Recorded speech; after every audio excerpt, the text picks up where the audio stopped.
Welcome to the Mirex Media podcast segment. Today, we're diving into some fascinating stuff.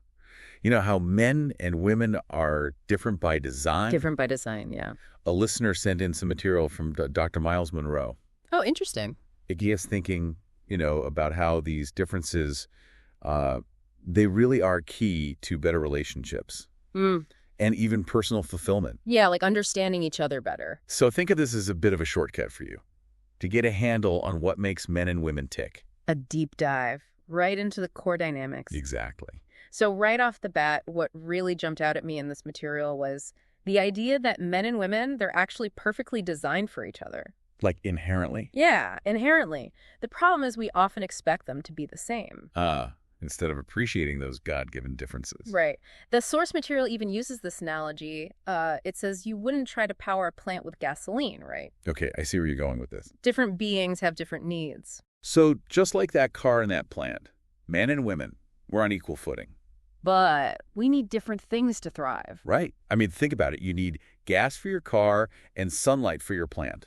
Totally different. Exactly. And that's what Dr. Munroe is getting at here. It's about understanding those needs, not judging them. I like that. So I guess that leads to the question, what are those needs? Well, the source material points back to Genesis, chapter 2, verse 18. That's not good for man to be alone. Right. And God created woman to be a suitable helper. Now, that word suitable, it's key. It implies that woman was made to perfectly complement man, not to be less than. Exactly. It's not about hierarchy. It's about partnership. Each with their own strengths. Strengths that actually help to balance out the other. Right. The source is very clear that neither man nor woman can fully function alone. We need each other. It's like two pieces of a puzzle, right? Exactly. And the material dives into some specifics about those different strengths and needs. It starts with primary needs. Okay, so what are the primary needs for men, according to the source? Well, it lists 3. Respect, recreational companionship, and sexual intimacy. Okay, respect. That seems pretty straightforward. It is, but it goes deeper than just wanting to be patted on the back. So it's more than just ego. Right. It's about a man's sense of self-worth, especially in his roles as leader, protector, and provider. The source even says a wife's admiration is fundamental to a man's well-being. Yes. It's about recognizing and acknowledging his value. And, even single men need that affirmation, too. Interesting point. It's not just about romantic relationships. So what about women? What are their primary needs? Well, the source lists love, conversation, and affection. Okay, so let's start with love. I mean, most people would say they need love, right? Sure, but for women, it's really foundational. Like, it's built into how they were created. It's more than just a nice feeling. Much more. It's about feeling cherished, valued, cared for. So it's about feeling truly important to their partner. Exactly. And even for single women, it's about receiving love through acts of kindness, companionship. Feeling that genuine care from the people around them. Right. Okay, Yeah. So we've got respect for men and love for women. What's next? Well, for men, it's recreational companionship. Recreational companionship. Okay, break that down for me. Sure. So men often have this competitive nature, they like to challenge themselves. And they want to share those experiences. Right. Think about it. Guys love to play sports together, go fishing, work on projects. And having a woman who participates, that really means something. It strengthens the bond. It's like, hey, you enjoy what I enjoy. Exactly. Okay, that makes sense. So for women, it's conversation. Yes. And the source makes a clear distinction here between how men and women approach conversation. Like we speak different languages. In a way, yes. See, men tend to use conversation to convey information or solve a problem. Straight to the point. Right. But for women, it's more about connecting emotionally, expressing their feelings and thoughts. And they want a man to really listen. Not just listen, but engage. Understand on an emotional level, rather than just trying to fix everything. I can see how that could lead to some misunderstandings. Definitely. And the source emphasizes that both men and women need to learn to communicate more effectively, so the other person feels heard and understood. Okay, makes sense. Now, what about that third need? Sexual intimacy for men. Right. And this is a big one. It's presented as a very strong fundamental need. That brings a lot of fulfillment in a marriage. The source is very clear about this. Women need to be sensitive to this need. And men need to understand that for women, it's not just about the physical act. Right. It's about the emotional connection, The feeling of affection and intimacy. which actually is the third primary need for women. Yes, affection is the environment where sexual intimacy can really flourish. And the source says that men need to take the lead here, To initiate that affection, to figure out what their wives need. whether it's holding hands, cuddlings, saying loving words. Or giving thoughtful gifts. All of those things are important. I see. So it's about creating that loving atmosphere. Exactly. And then the physical intimacy becomes much more meaningful. It all ties together. It does. Now, beyond those primary needs, the source also talks about how men and women think and process information differently. Oh, that's interesting. Yeah. Like how so? Well, it says men tend to be more logical thinkers. Okay, that's a bit of a stereotype. It is, but bear with me. Women, on the other hand, tend to be more emotional feelers. But it's not so black and white. You're saying both genders can do both. Of course. Oh. It's about what comes naturally. What's your initial reaction? I got it. So men are more logic first and women are more feeling first. You got it.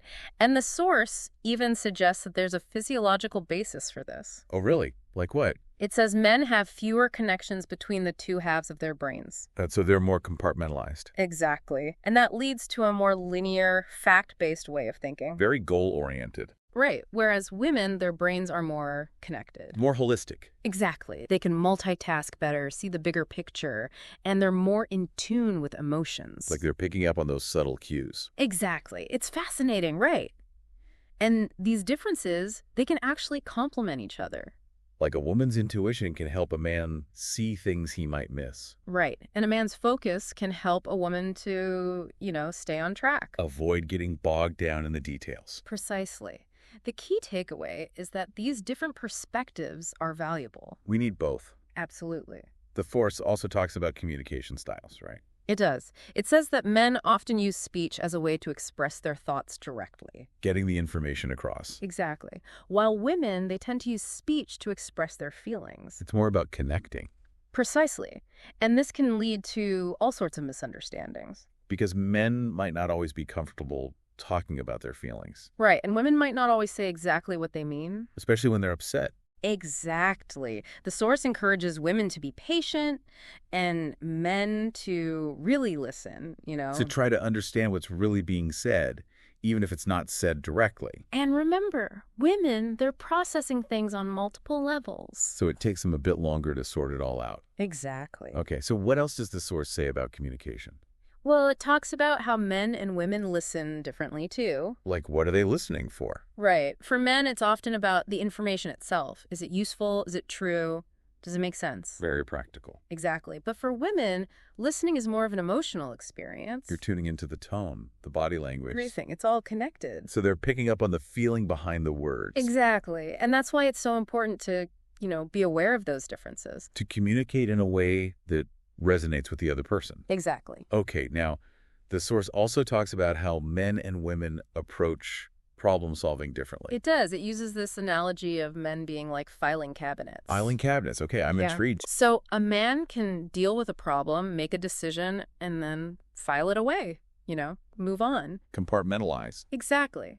But women, they're more like computers, continuously processing. They're thinking about it from all angles. And often, they feel a stronger need to resolve it completely. I can relate to that. Now, both approaches have their strengths and weaknesses, of course. Right. A man's ability to move on can be helpful sometimes. But it can also make him seem insensitive. And a woman's need for resolution can be good, but sometimes. She might get stuck in the detail. The key is to, balance each other out. To use those different approaches to work together. Right. Now, the source also talks about how we approach goals. Oh, this is interesting. Tell me more. Well, it says that for material goals, men tend to focus on the steps, the details. The how-to. Exactly. While women focus more on the end goal, the big picture. Okay, that makes sense. But then it gets interesting. When it comes to spiritual goals, it's the opposite. Wait, really? So men are more big picture with spiritual goals. Right. They focus on the principle, while women, they want to be involved in the process. Like the doing, the action steps. Exactly. Think about prayer meetings, Bible studies, those sorts of things. So again, it's about balance. Right. Men can help women to stay grounded, to focus on the practical steps. And women can help men to stay connected to the heart of the matter. The overall vision. I like that. Now, there's a whole section on personality and self-perception. Oh, yes. This is where things get really personal. The source says that for men, their job is often an extension of their personality. Their identity. Like their work is who they are. And that's why losing a job can be so devastating for a man. Because it feels like a loss of self. Right. Now, for women, it's often the home that's an extension of their personality. Like her home is a reflection of her. It's where she creates beauty and order. And when it's messy or chaotic, it can be very unsettling for a woman. Exactly. So it's important for men to understand that a woman's home is her sanctuary. And for women to understand that a man's work is his purpose. It's about respecting each other's domains. Absolutely. The source also notes that men tend to have more consistent personalities. While women are more change-oriented. Right. Women are often seeking growth and development. Always evolving. Exactly. So it's important to give each other space to be who they are. To allow for change. Absolutely. The last section talks about security and comfort. What does it say about that? Well, it notes that men are often more comfortable with change, especially when it comes to their careers. Like they're willing to move for a job. Exactly. It's that nomadic tendency again. But for women, it's different. They crave security, stability. Right. Having roots is more important to them. So moving can be a big deal. Especially if there are children involved. Exactly. The source also talks about how men and women approach new things differently. Like some people are more adventurous. Right. Men often need to evaluate things carefully before jumping in. They like to weigh the pros and cons. Exactly. Women, on the other hand, are often more open to new experiences. More willing to just go with the flow. Right. Like, think about joining a new church. A woman might be excited to meet new people. But a man might be more hesitant, He wants to know what he's getting into. I see. So the key takeaway here is Patience and understanding. it's about recognizing that we have different comfort zones. And respecting those differences. Absolutely. So what's the big takeaway from all of this? Well, the source concludes by saying that these differences, they're not flaws, they're strengths. They're what make men and women complement each other so perfectly. It's about appreciating those differences, celebrating them, because that's what leads to true fulfillment. Both individually and in our relationship. Exactly. We each have a piece of the puzzle, And when we come together, the picture is complete. Beautifully said. So the core takeaway for our listeners today is that understanding these differences is so important. It can really transform your relationships. And even your own self-awareness. And that's what this Murex Media podcast segment is all about. Giving you tools to live a more fulfilling life. Exactly. So I want to leave you with a question. How can you use this knowledge to strengthen your own relationships? To understand the people you love better? That's a great question to ponder. And if you enjoyed this episode, we'd love for you to like this video. Share it with your friends and family. And be sure to subscribe to the Murex Media YouTube channel for more insightful content. And as you go about your day, think about this. How can you celebrate the differences in the people around you? Because those differences, they're what make life so interesting, so rich. They're what make us whole. Beautifully said.